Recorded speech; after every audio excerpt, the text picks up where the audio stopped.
Welcome to this video. In Google Sheets, how do you delete a row? Let me show you. So I've got some blank rows here. You can see some more blank rows here. Let's show you how to delete them. I'm going to show you how to delete one, and then I'll show you how to delete multiple at the same time.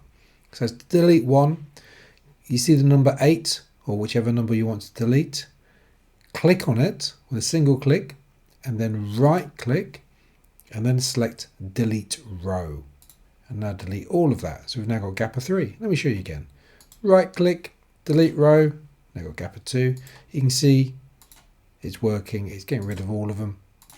There we go. So you can see it's worked. If you want to delete multiple rows at the same time, let me show you. So what you need to do is do a single click and drag down at the same time. So you go single click on 12, drag all the way down. I've still got my finger on the mouse. So if I go up and down, you can see it's still going up there. So finger still on the mouse. Get to the one down the bottom, so it's highlighted all of them. Then right click and delete rows 12 to 18 in my case. Your one will be different. So delete rows 12 to 18, and there we go, it's deleted all of them. Hopefully you found this video useful. If so, please like the video, subscribe to my channel. Thank you very much.